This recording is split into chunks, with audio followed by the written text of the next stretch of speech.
Hello everyone, welcome back to another video. Today we're going to be deep diving into the dark pine barrens of New Jersey to uncover the truth behind one of America's most enduring legends, the New Jersey Devil. So without further ado, let's hop in. The story begins in 1735 with a woman known as Mother Leeds, pregnant with her 13th child. An exhausted and frustrated Mother Leeds allegedly cried out that if she had another child, then let it be the devil. On a stormy night, the child was born. It appeared normal at first, but then it transformed.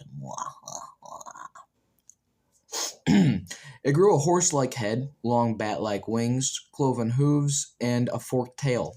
It shrieked and then killed the entire family, and then flew up the chimney into the dark pine barrens.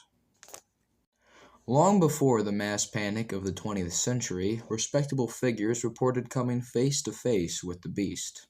Like in 1820, Napoleon Bonaparte's older brother, Joseph Bonaparte, reported seeing the creature while hunting on his estate in Bordertown. Probably not how you say that at all, but it's in New Jersey, so it'll be on the screen, you know this. He described a strange, winged bipedal animal moving swiftly through the brush. During another instance, during 1820, was Commodore Stephen Decatur. No, all right. Around the same time, he was a naval hero and visited the Hanover Iron Works to test cannonballs. During his visit, a strange flying creature appeared, and Decatur reportedly fired at the beast, and the cannonball went through its wing.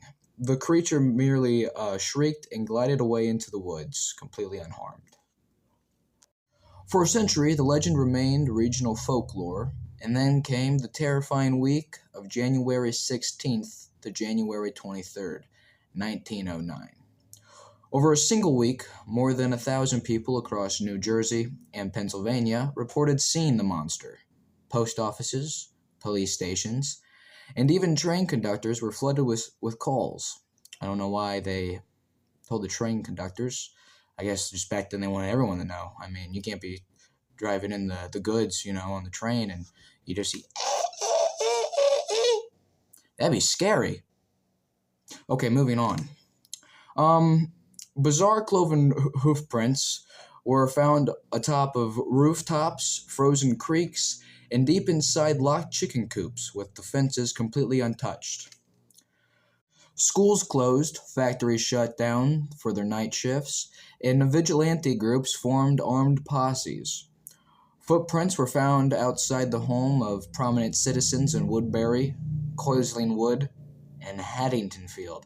Not at all how you say these. I'm very sorry, the people of New Jersey, if you ever see this. I apologize. So, what kind of animal leaves tracks that climb straight up walls and hop across roofs? Well, let's look at the anatomy reported by eyewitnesses over 250 years. Standing 4 foot or 6 foot tall, depending on the story, covered in dark horse-like hair or leathery skin, glowing red eyes that reflect light like a predator in the dark, and a piercing, blood-curdling scream that sounds like a woman in intense agony or a steam whistle. Naturalists and historians argue that many of the 1909 sightings were mass hysteria fueled by newspapers, misidentified giant horned owls, red foxes with mange, or escaped circus animals were often blamed, yet none of those could explain the roof tracks and the sheer distance covered in a single night. Yeah, so, don't know what it was, man. In the 1960s, in Bristol, Pennsylvania, a man reported that a creature that looked like a headless calf with wings attacked his car.